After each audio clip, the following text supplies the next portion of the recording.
ये है 17 अप्रैल 1967 की प्रातः क्लास की रही हुई पॉइंट्स।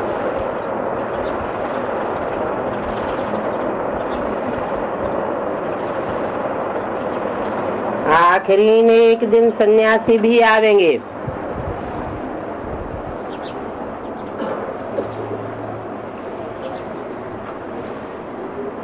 कहाँ आवेंगे?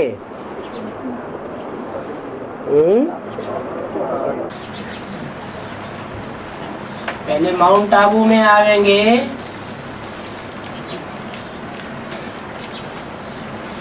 या एडवांस में आवेंगे?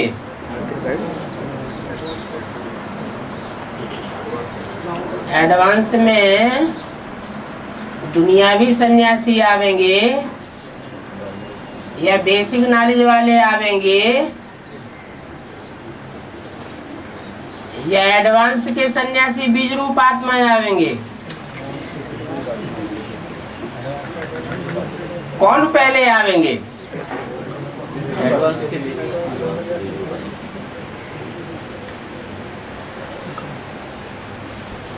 आखिरी ना आवेंगे। अभी तो उनको जैसे राजा ही है, क्योंकि उनके पांव पर पड़ते हैं। उनका अंगूठा पानी में धो करके पीते हैं।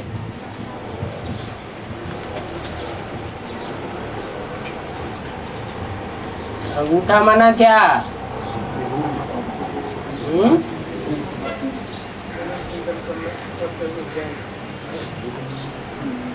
अंगुष्ठाकार भक्ति मार्ग में क्या दिखाते हैं? आत्मा।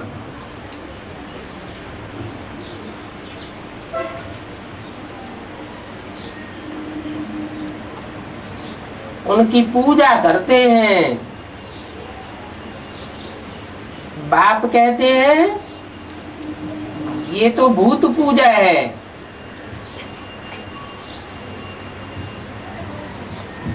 अगर स्थूल रूप में उसको भक्ति मार्ग के रूप में देखते हैं तो भूत पूजा है, और ज्ञान के रूप में अगर देखते हैं आत्मा रूपी अंगूठे को धो करके पीना, तो अच्छी बात है या बुरी बात है? फिर भूत पूजा नहीं कही जाएगी क्या? बाप कहते हैं मेरे तो पैर ही नहीं है।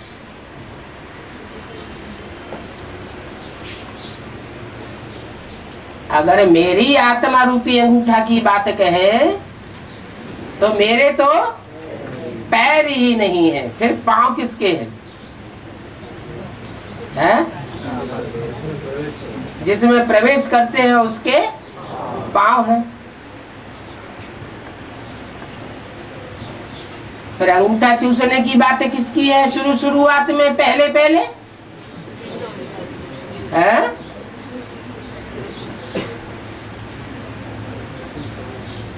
अरे सन्यासियों का भी कोई बाप होगा आखिरी न, है? होगा ना? बाप कहते हैं मेरे तो पैर नहीं। कौन से बाप कहते हैं? शिव बाप कहते हैं मेरे तो पैर है ही नहीं, इसलिए पूजने भी नहीं देंगे। क्या? अगर पूजना भी चाहे, मेरे पैर को अगर पूजना भी चाहे तो पूजने नहीं देंगे। कौन पूजने नहीं देंगे? शिव बाप अगर कोई उनकी पूजा करना भी चाहे तो पूजा करना ये उनकी तरफ से निषिद्ध होगा। मैंने तो ये तन लोन ले लिया है। कौन से तन की बात है? ब्रह्मा का तन लौन लिया है, इसलिए इनको भाग्यशाली रथी भी कहा जाता है। किसलिए कहा जाता है? इसको भाग्यशाली रथ किस लिए कहा जाता है? क्योंकि इसके तन को लौन लिया है, इसलिए भाग्यशाली रथ कहा जाता है। इस समय तुम बहुत भाग्यशाली हो, इनके लिए तो कहा जाता है क्योंकि इनके तन का लोन लिया है। बाकी तुम बहुत सौभाग्यशाली हो क्योंकि तुम यहाँ ईश्वरीय संतान हो। यहाँ कहाँ? क्यों ब्रह्मा ईश्वरीय संतान नहीं है? जिनको सौभाग्यशाली कहा जाता है प्रवेश करने के कारण, वो सौभाग्यशाली नहीं है। तुम यहाँ ईश्वरी संतान हो, वो क्यों नहीं? क्योंकि उन्होंने पहचाना नहीं और तुमने पहचाना है। तो गायन भी है, आत्मा परमात्मा अलग रहे बहुकाल। कहाँ का गायन है? संगम युग का गायन है कि आत्मा परमात्मा बाप से बहुत काल अलग रही। कितने काल अलग रही है?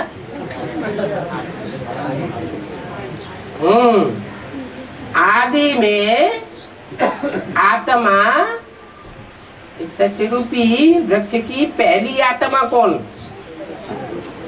है? कृष्ण बच्चा, पहला पत्ता। तो वो आत्मा परमात्मा से बहुत काल अलग रही।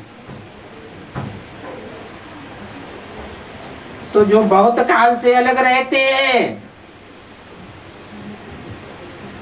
वो ही आते हैं, उनको ही आकर के पढ़ाता हूं।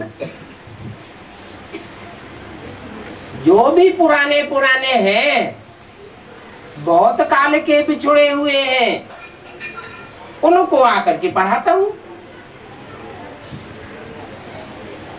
कृष्ण के लिए थोड़े ही कहेंगे कि सतयुग में कृष्ण को आकर के पढ़ाता हूं। वो तो पूरे 84 जन्म लेते हैं। यह उनका अंतिम जन्म है।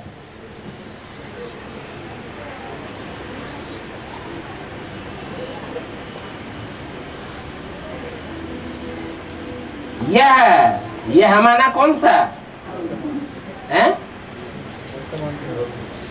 यह सन 67 की वाणी है। यह उनका, तुम्हारा नहीं, यह उनका अंतिम जन्म है। इसलिए नाम भी उस एक का ही श्याम सुंदर पड़ा है। उसे एक किस तरफ इशारा किया है? भविष्य में वही कृष्ण वाली आत्मा जब प्रवेश करके पढ़ाई पूरी करती है तो जिस तन के द्वारा श्याम पाठ बजाती है उसी तन के द्वारा सुंदर पाठ बजाती है। ऐसे तो राम को भी काला दिखाते हैं।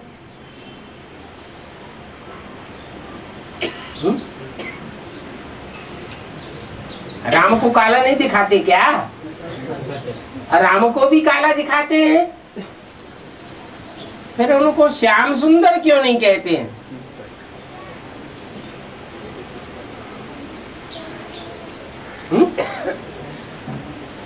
उनको भी सांवरा दिखाते हैं लेकिन उनको श्याम सुंदर नहीं कहते हैं। क्या कारण है?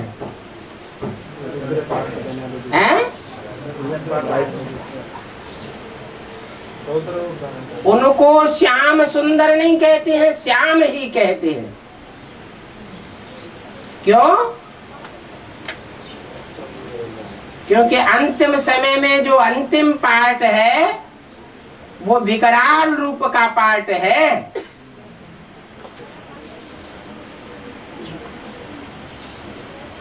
जब तक वो विकराल रूप धारण नहीं करता तब तक कोई को समझ में आता नहीं। तो शिव बाबा का तो किसी को पता नहीं है। श्याम है या सुंदर है, वो क्या चीज है? शिव बाबा काला है या गोरा है, किसी को पता ही नहीं चलता। ये तो बाप ही आकर के समझाते हैं कि मैं हूं परम पिता परमात्मा। परम पिता भी हूं और साकार में प्रवेश करता हूं तो परमात्मा का भी पार्ट बजाता हूं। मैं परम धाम में रहने वाला हूं, बल प्रवेश करता हूं तो भी मन बुद्धि रूपी आत्मा से कहां प्रवेश, कहां रहता हूं? ऊंचे से ऊंचे धाम का रहने वाला हूं। ऐसे तो तुम भी वहां के रहने वाले हो, लेकिन फर्क क्या पड़ जाता है? मेरे में और तुम्हारे में क्या फर्क पड़ जाता है? तुम संग के रंग में आ जाते हो और बुद्धि नीचे आ जाती है, और मैं संग के रंग में नहीं आता हूं। मैं सुप्रीम पतित पावन हूं। सुपरमेसी कब कही जाए? कंपैरिजन होता है तब ही सुपरमेसी साबित होती है। और कंपैरिजन किसके साथ किया जाए? जो भी कंपैरिजन होता है और जिनके साथ कंपैरिजन होता है उनमें मेरी सुपरमेसी है, पतितों को पावन बनाने के लिए। मुझे पतित पावन कह करके बुलाते हो, भक्ति मार्ग में बुलाते हैं 63 जन्म, वो कहाँ की यादगार है? और यहाँ संगम युग में बुलाते हो,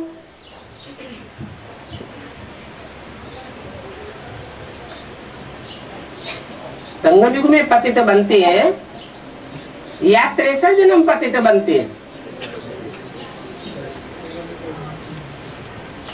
ज्यादा पतित कहाँ बनते हैं? 63 जन्मों का जो हिसाब किताब है वो आखिरी जन्म में आकर के इकट्ठा होता है। तो अभी इन बातों को तुम समझते हो। बंदर बुद्धि से हम ईश्वरीय बुद्धि बनते हैं।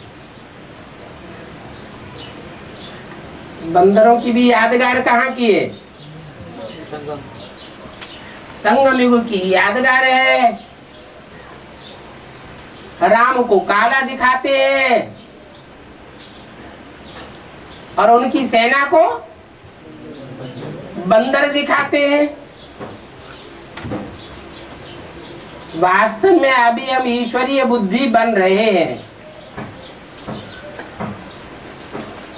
ईश्वर की बुद्धि में जो ज्ञान है वो ज्ञान तुमको सुनाई रही है।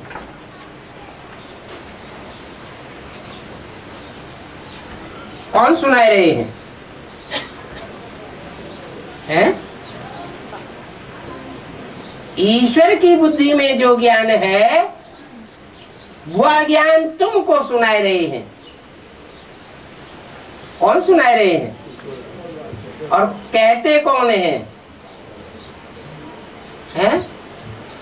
ब्रह्मा, शिव बाप ब्रह्मा तन के द्वारा कहते हैं कि ईश्वर की बुद्धि में जो ज्ञान है वो ज्ञान तुमको सुनाए रहे हैं। अब ईश्वर कहाँ का?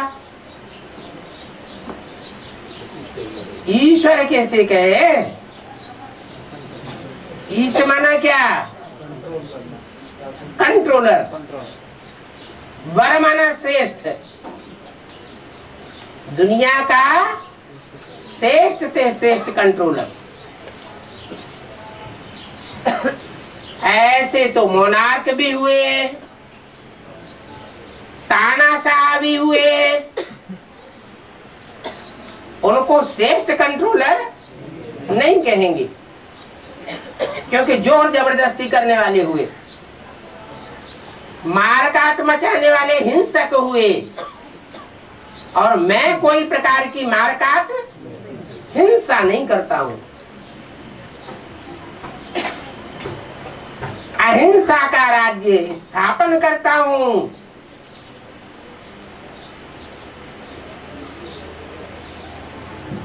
तो तुमको ये बात सुनाए रहे हैं कि अभी भक्ति मार्ग पूरा हुआ और ये ज्ञान मार्ग चालू है। ये संगम युग पर ही सिर्फ तुमको मिलता है, बाकी तो भक्ति आधा कल्प चलती है। वो भक्ति आती है रावण से और ज्ञान आता है राम से। भक्ति से अंधियारा हो जाता है, अज्ञानता फैलती है और ज्ञान से उजियारा हो जाता है, रोशनी आ जाती है। तो भक्ति में ज्ञान नहीं हो सकता। क्यों? भक्ति में थोड़ा भी ज्ञान नहीं हो सकता।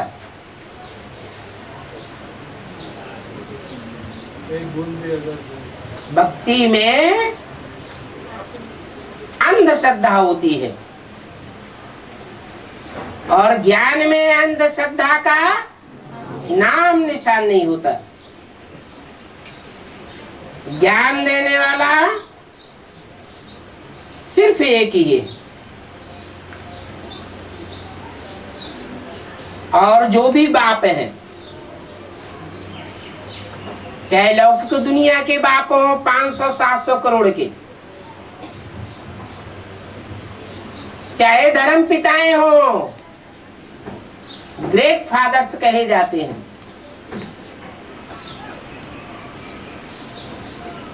वो ज्ञान देने वाले नहीं हो सकते। ज्ञान की रोशनी उनसे नहीं मिल सकती।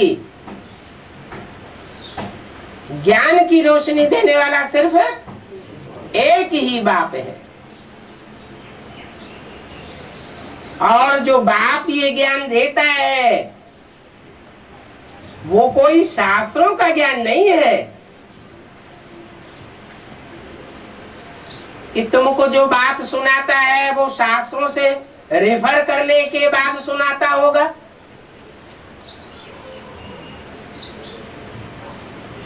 शास्त्र लिमिटेड होते हैं और ईश्वर का ज्ञान अनलिमिटेड है। क्या ज्ञान है? सागर को स्याही बनाओ और जंगल की कलमें बनाओ और सारी स्याही से सारी कलमों से बैठ करके लिखा जाए तो भी ज्ञान पूरा नहीं होगा। तो शास्त्रों का ज्यादा विस्तार हुआ या ईश्वरीय ज्ञान का ज्यादा विस्तार हुआ? क्योंकि जो जितना विस्तार करता है उतना ही सार स्वरूप में भी टिकता है। उन शास्त्रों में तो दंत कथाएं हैं, परंतु उन शास्त्रों को सुनाने वालों को सीधा कहो कि तुम दंत कथाएं सुनाते हो तो वो बिगड़ पड़ेंगे। आजकल तो किसी को पत्थर मारने में भी देरी नहीं करते हैं।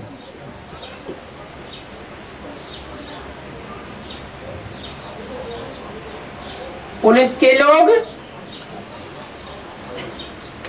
गवर्नमेंट के साथ भी पिकेटिंग करने लग पड़ते हैं।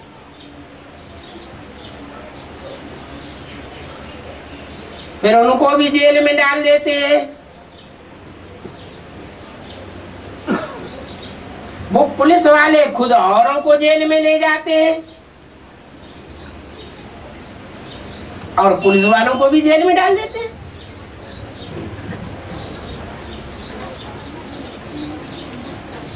अभी वो पुलिस वाले भी खुद जेल में जाते रहते हैं।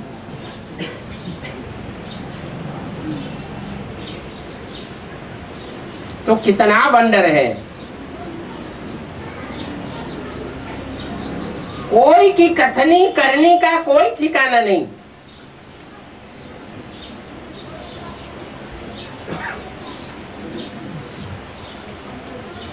कोई तो ऐसे हैं जो कितना भी समझाओ लेकिन पवित्र बनते ही नहीं।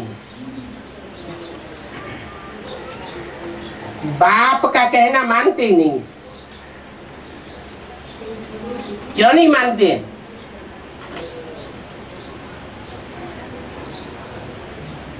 क्योंकि बाप की पूरी पहचान नहीं है। तो देखो भगवान को भी नहीं मानते हैं। कुछ समय पवित्र रहते हैं फिर बाद में गिर पड़ते हैं।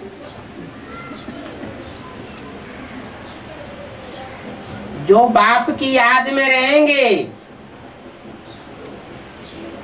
वो ही ऊंच पद पावेंगे।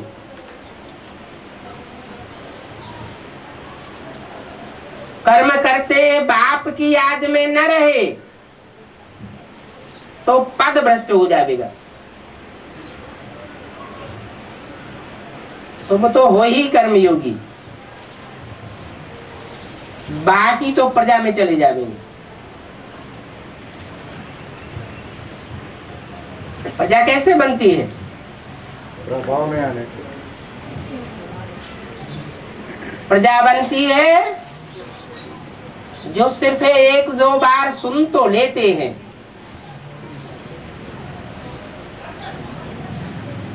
लेकिन ज्ञान को गहराई से नहीं उठाते और प्रैक्टिकल रूप में नहीं अपनाते, सिर्फ प्रभावित होकर के चले जाते हैं। पुरुषार्थ नहीं करते तो प्रजा बन जाते हैं।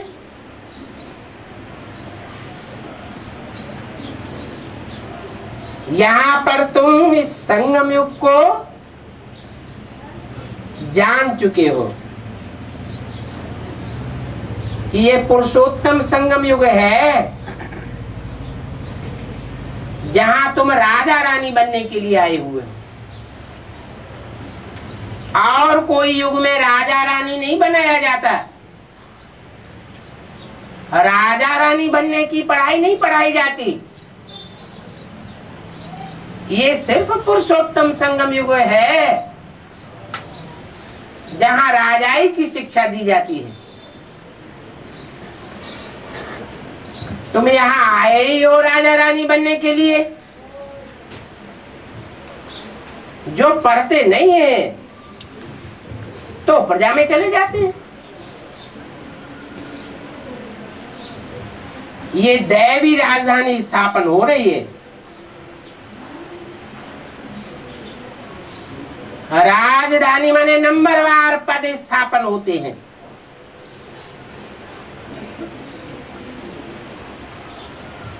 इस युग के अलावा जो इस युग में आ चुके हैं, उनके अलावा सब कलयुग में, और तुम पुरुषोत्तम संगम युग में हो। क्यों? सारी दुनिया नहीं है इस सृष्टि पर, 500-700 करोड़ भी तो मौजूद है, हम भी तो इस दुनिया में मौजूद हैं। फिर हम पुरुषोत्तम संगम युग में क्यों हैं और दुनिया वाले कलयुग में क्यों हैं?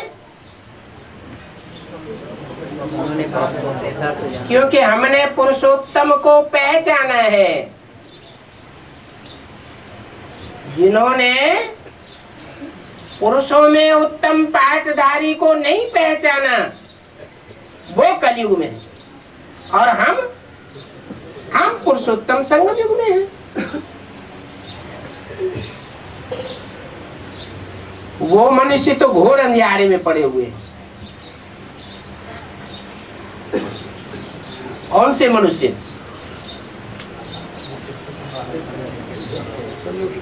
दुनियावी मनुष्य, वो तो मनु की औलाद है ही नहीं।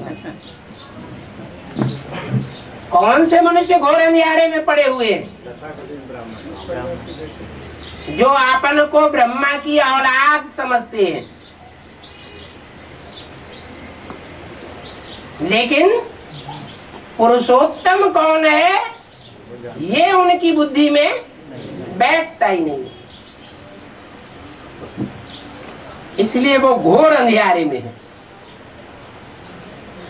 और तुम घोर सोजरे में हो। वो सब भी जागेंगे जो घोर अंधियारे में है। कब जागेंगे? जब भंभोर को आग लगेगी तो वो भी जाग जाएंगे, फिर बाद में कुछ भी कर नहीं सकेंगे।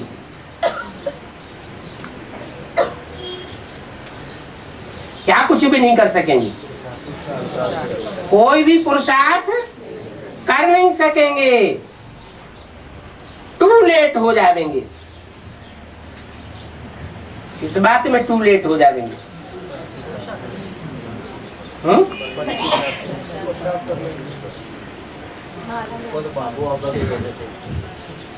सन 76 से टू लेट नहीं होते रहे हैं?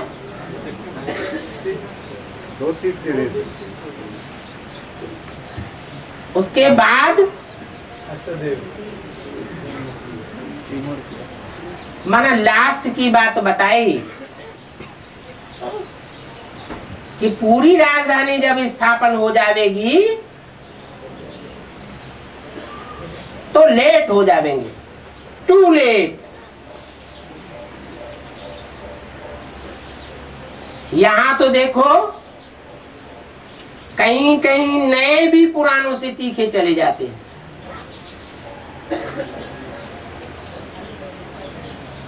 बेसिक में भी ऐसे होता था और एडवांस में भी ऐसे होता है कि नए नए आते हैं और पुरानों से ज्यादा तीखी सर्विस करके दिखाते हैं।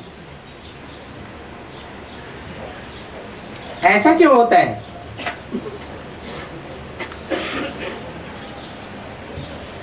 हैं? ऐसा इसलिए होता है कि देरी से आते हैं तो उनको और ही रिफाइंड पॉइंट्स मिलते हैं, नए नए पॉइंट्स मिलते हैं,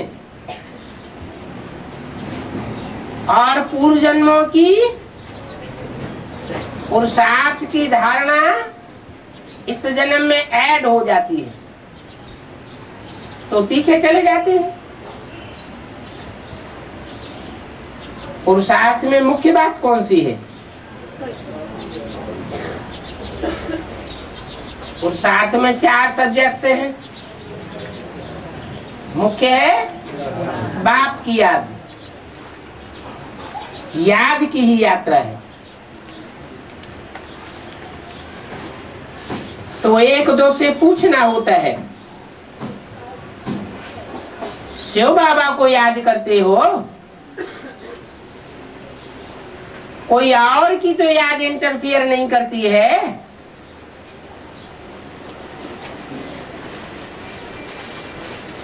नहीं तो घड़ी घड़ी याद दिलाना पड़ता है। याद से ही वर्षा मिलेगा, और कोई उपाय नहीं है। ओम शांति। अभी तुम बच्चे जानते हो बाबा आया हुआ है, और बाबा ने आकर के हमको परिचय दिया है।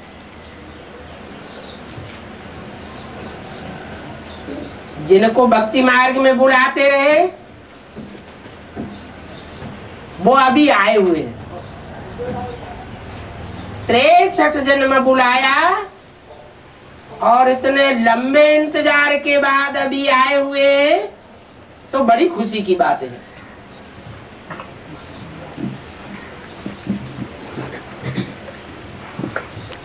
बस छोटी बच्ची हो, जितना यह अपने को ऊंचते ऊंच और साहूकार समझती है, उतने बड़े से बड़े जो प्रेसिडेंट हैं इस दुनिया के, वो भी उसके सामने कुछ भी नहीं।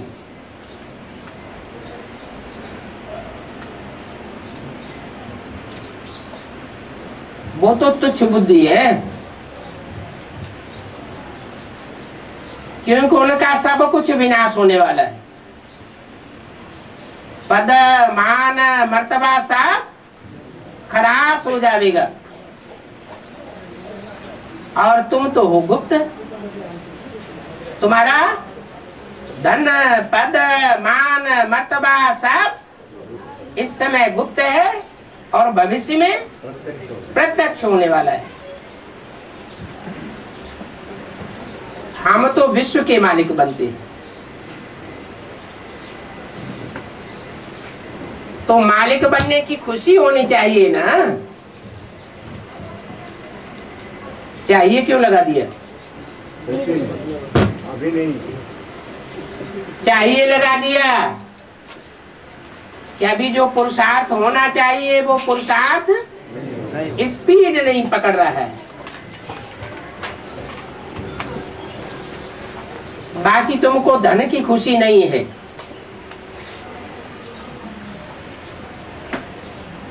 जानते हो हमें तो बाप की मत पर चलना है।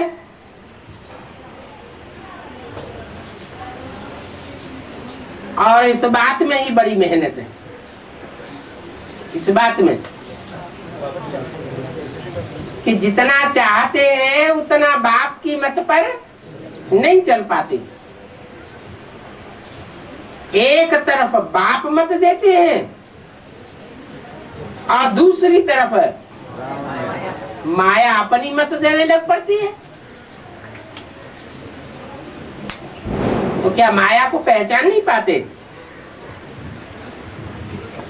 बाप एक बात कहेंगे कि बाप आया हुआ है, मैं आया हुआ हूं, और माया क्या कहेगी? नहीं, ये हो नहीं सकता। अरे मूर्ख, ये भगवान नहीं आया हुआ है, ये शैतान है। तो माया के बहकावे में आ जाते हैं, और भगवान बाप का नशा काफूर हो जाता है। ये है बड़ी भारी युद्ध। इस युद्ध का नाम क्या दिया हुआ है? महाभारी महाभारत गृह युद्ध। अक्सर करके गरीब जो है उनके लिए तो बहुत सहज दिखाई पड़ता है। जो थोड़े पदमान मर्तबे वाले हैं, धन वाले हैं, ज्वाइंट प्रॉपर्टी वाले हैं उनको कठिन हो जाता है। गरीबों को कापारी नशा चढ़ता है तो उनको कोई भी चीज की आखिर नहीं आती है। थोड़ा बहुत कमाते रहेंगे, खाते रहेंगे,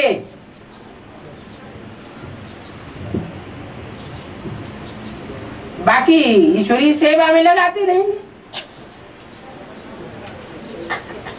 बापूजी ने भी सेवा तो की थी ना, क्या लक्ष्य था उनका? राम राज्य स्थापन करेंगे।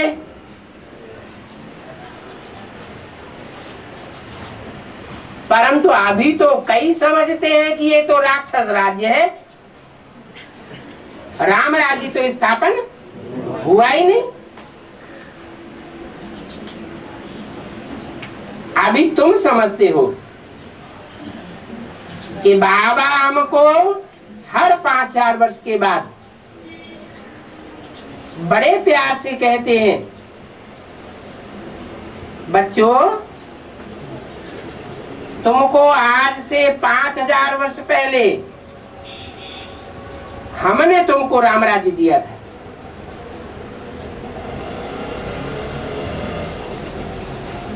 हमने राम राज्य दिया था इसलिए हमारी शिव जयंती मनाते हो।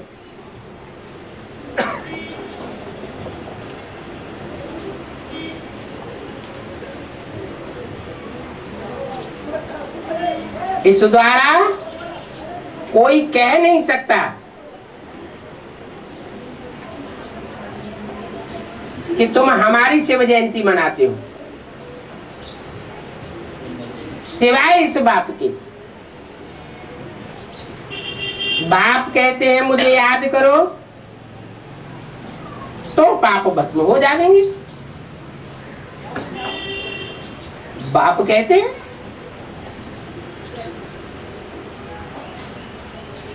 माँ कहती है ऐसे क्यों नहीं कहा? क्या माँ के रूप में पाठ नहीं बजाया? फिर बाप कहते हैं ऐसे क्यों कहा? क्योंकि बाप के रूप में जब पाठ बजाता है, इस रूप में याद करेंगे तो पाप भस्म हो जाएंगे। अगर इस रूप को याद किया, सन 67 में जिसमें प्रवेश किया, तो पाप भस्म हो जाएंगे या बढ़ जाएंगे। इसलिए इनका फोटो भी रखने से इनकार कर दिया।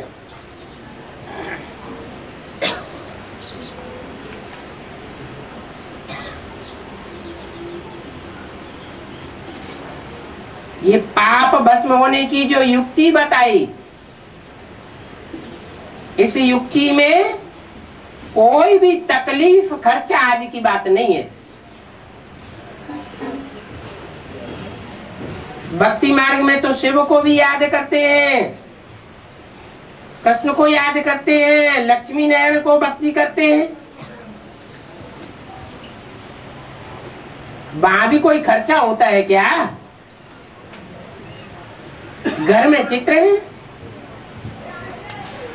चीज तो वही है, फिर भी दूर दूर भटकते रहते हैं।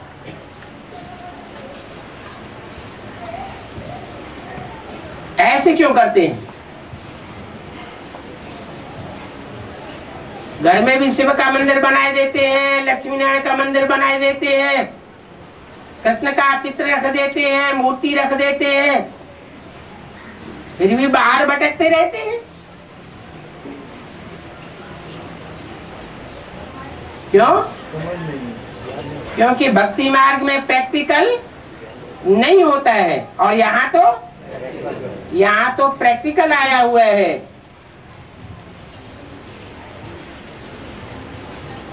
ये चक्र पूरा होकर के फिर शुरू हो गया, और नाम भी देखो वो ही कृष्ण है।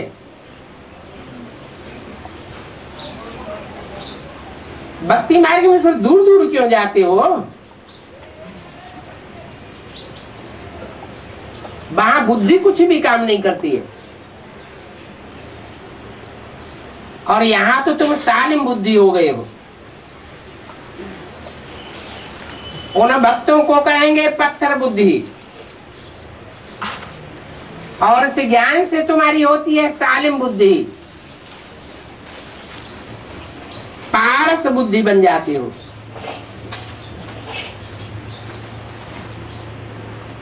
अभी तुम समझते हो कि पहले तो हम कुछ भी नहीं जानते थे, जानवरों से भी बदतर बुद्धि थी। ये बाबा भी कहते हैं ना, भले उन्होंने बहुत अनुभव किया, बड़ों बड़ों से मिलते थे, राजाओं से भी मिलते थे, वायसराय के पास दौड़ते रहते थे,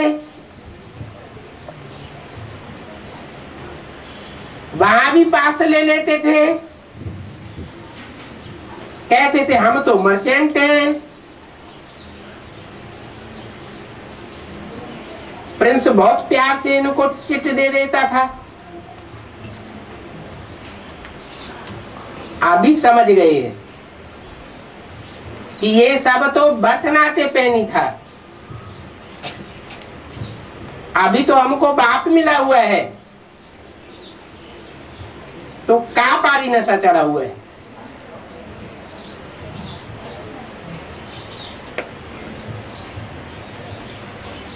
गरीबों को तो बहुत नशा होना चाहिए, बहुत कापारी याद रहनी चाहिए। कितनी अंदर में खुशी रहती है। तुमको यही धंधा होना चाहिए कि दूसरों को आप समान कापारी नशा वाला कैसे बनावे।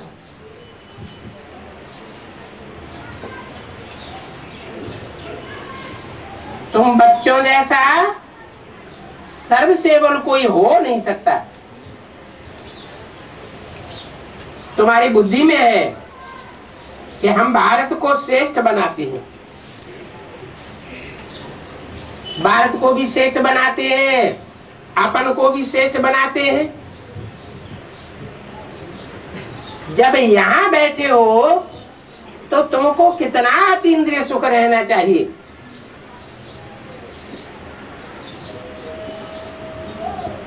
उस उमंग से बैठ करके कोई को समझाते रहो तो बहुत खुश हो जाएंगे। ऐसी चलन चाहिए, बहुत मीठा बनना चाहिए। इससे नाम बदनाम नहीं होगा, नहीं तो सतगुरु निंदा का ठौर न पावे। समाचार आया था कि सेंटर के बाहर बैठ करके कोई से झगड़ पड़े,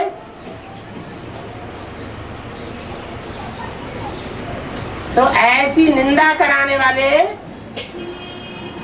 क्या ठौर पावेंगे। माना ईश्वरीय ज्ञान है, ईश्वर बाप के बच्चे बने हैं, तो ज्ञान समझाने वालों में अहंकार आना चाहिए या निरहंकारी होकर के समझाना चाहिए। अगर कोई से झगड़ पड़े तो नाम बदनाम कर देते हैं, रूठ जाते हैं और फिर आना ही छोड़ देते हैं, घर में बैठ जाते हैं। बाप कहते हैं भले झगड़ो, कोई हर्जा नहीं, मगर पढ़ाई तो नहीं छोड़ो। ना पढ़ने वाले फिर पद क्या पावेंगे। बड़ा भारी देह अहंकार आ जाता है। नहीं तो बच्चों में कापारी खुशी रहनी चाहिए, बाबा की हिम्मत पर चलना चाहिए। बाबा जो आज्ञा दे परंतु चलते नहीं है। चलते चलते माया पूरा भुलाई देती है। कोई न कोई देह अहंकार, देह का अभिमान, देह के संबंधियों का अभिमान, पदमान मर्तबे का अभिमान आ जाता है। काम का नशा चढ़ जाता है, क्रोध का नशा चढ़ जाता है। भक्ति मार्ग में तो गाते आए कि बाबा आप आवेंगे तो हम बलिहार जावेंगे। अभी बाप आकर श्रीमत देते हैं तो श्रीमत पर बलिहार जाते ही नहीं, अपना ही नशा चढ़ जाता है। ऐसे तो बलिहार जाना कोई मासी का घर नहीं है।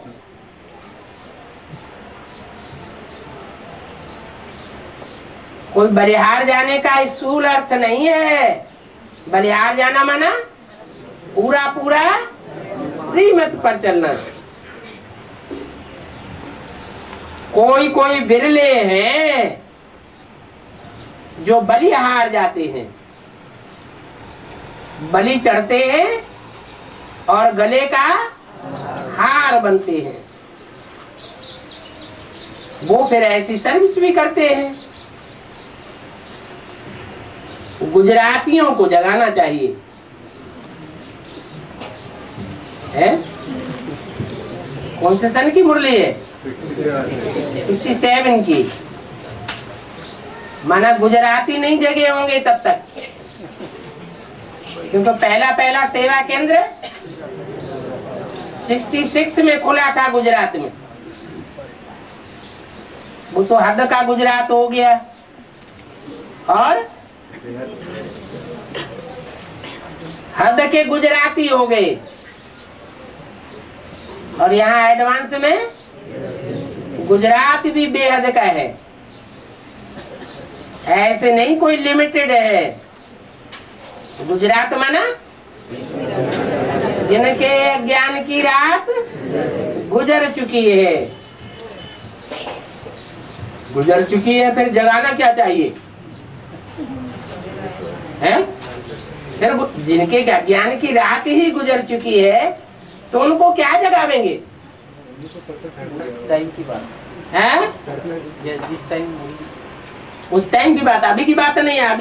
अभी जगे हुए हैं पूरे। कुंभकर्ण की नींद में सोए पड़े हैं। कैसे? कुंभकर्ण की नींद में सोए पड़े हैं। भारतवासी है।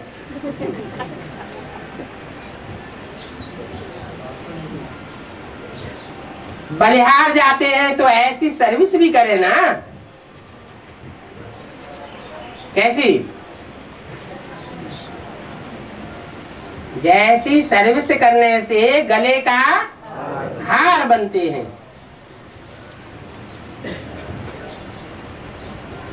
स्वर्ग क्या है और नरक क्या है,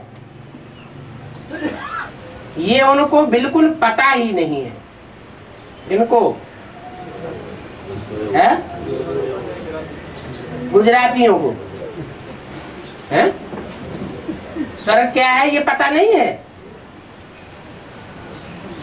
है? क्या है स्वर्ग?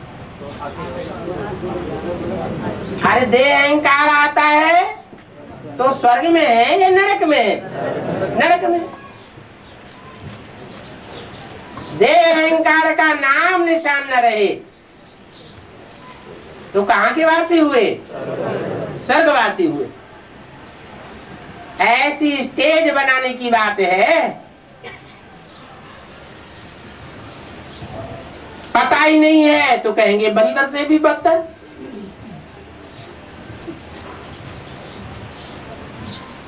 तुम सीताएं सब रावण की जेल में शोक वाटिका में हो, दुख अनुभव करते हो, शोक अनुभव करते हो तो रावण की जेल में हो, और सुख अनुभव करते हो तो स्वर्ग में हो। कभी सुख कभी दुख अनुभव करते हो तो कहाँ हो? हैं?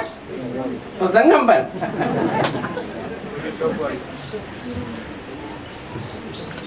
पक्के ब्राह्मण हो कच्चे ब्राह्मण? अच्छा, पक्के ब्राह्मण माना देवता और कच्चे ब्राह्मण माना कभी सुख में कभी दुख में, माना ज्ञान की पराकाष्ठा नहीं हुई है। तुम बच्चों को औरों को रास्ता बताने का बहुत शौक चाहिए, औरों को रास्ता नहीं बताते हैं, माना खुद अंधेरे में है। इसलिए कहा जाता है ब्लाइंड फेथ। मुसलमान लोग भी हिंदुओं को काफर कहते हैं। क्यों? कभी मुसलमानों में भागते रहते हैं, कभी क्रिश्चियंस के बीच भागते रहते हैं, कभी मंदिर में कभी गिरजाघर में, कहां कहां फिरते रहते हैं। तो बुद्धि एक जगह एक ठिकाने टिकती नहीं है। और मुसलमान समझते हैं हमारी बुद्धि तो काबा में टिकी हुई है। तो ये हिंदू हो गए काफर, क्योंकि बुद्धि एक जगह टिकती नहीं है। तो देखो बाप को आकर के कल्प कल्प कितनी मेहनत करनी पड़ती है इस बात में है। बुद्धि एक बाप की याद में टिकाने में।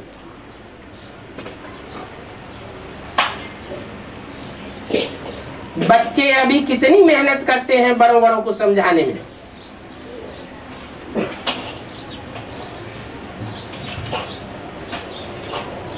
मेहनत क्यों महसूस होती है? हैं? क्योंकि बाप से जो मोहब्बत जुड़नी चाहिए वो जुड़ी नहीं है, बाप को पूरा पहचाना नहीं है। बच्चे बड़े बड़े चित्र भी ले जाते हैं समझाने के लिए, बाबा तो आर्डर देते हैं। जो मुख्य मुख्य 10-12 चित्र हैं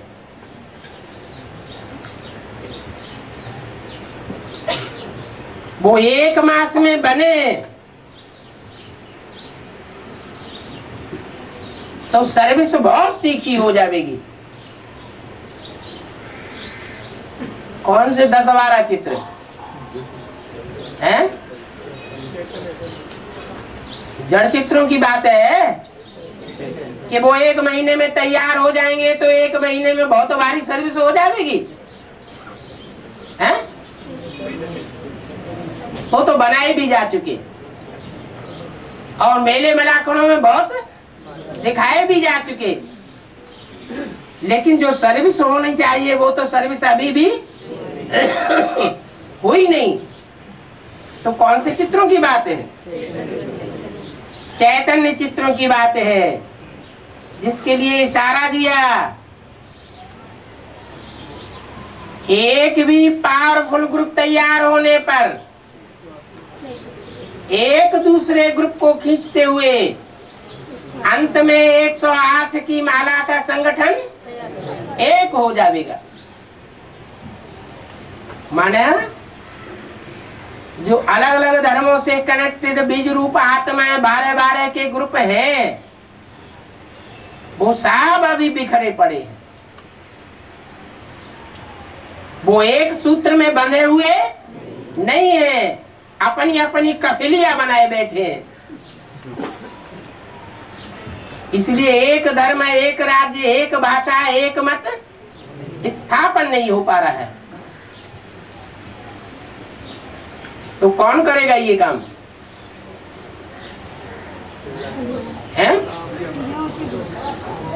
जो पहला ग्रुप है पावरफुल सूर्यवंशी ग्रुप, वो ये कार्य करेगा। उनको बोला है बड़े बड़े 12 चित्र,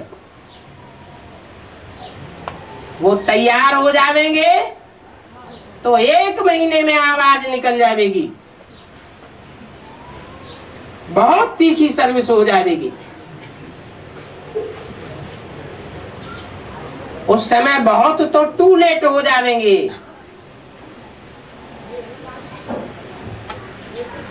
बुद्धि में आना चाहिए हम आत्मा सतो प्रधान विश्व की मालिक थी, अभी हम तमो प्रधान बने। इस तमो प्रधान झाड़ को खत्म होना है। ये ओल्ड वर्ल्ड है, अभी तुम सतो प्रधान बनते हो। जानते हो नई दुनिया थी, अभी ये पुरानी दुनिया हुई है, फिर इस पुरानी दुनिया से नई दुनिया बनेगी।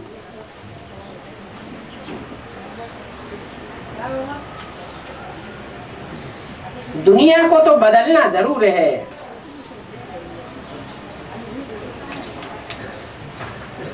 अच्छा, ओम शांति। अगला रात्रि क्लास है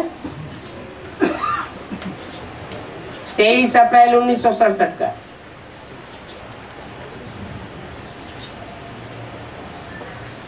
बाबा भी घर में बच्चों के साथ बैठे हुए हैं।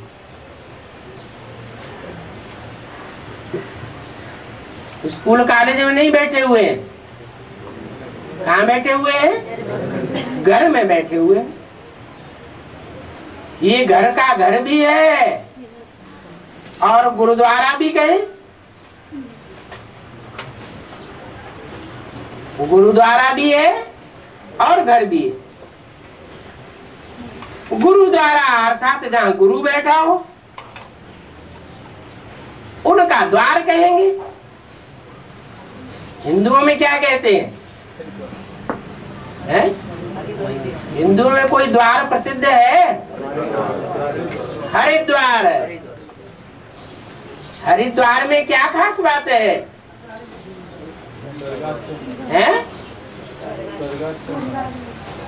हरिद्वार में गंगा ऊंची स्टेज से मैदान में उतरती है विश्व का कल्याण करने के लिए।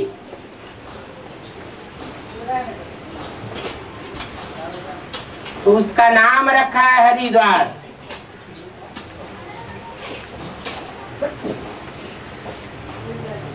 इसको गुरुद्वारा भी कहेंगे।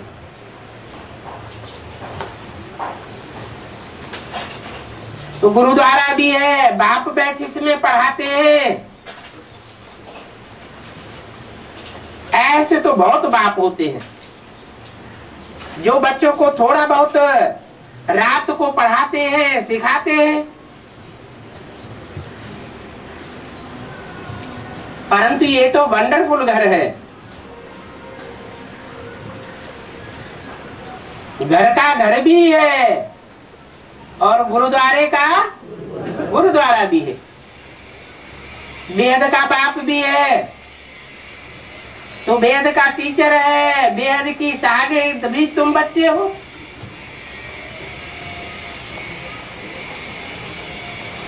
बेहद के गुरु तो बेहद के फॉलोअर्स। तो सच्चा सच्चा मेला ये है, बेहद के बाप का और बच्चों का मेला होता है।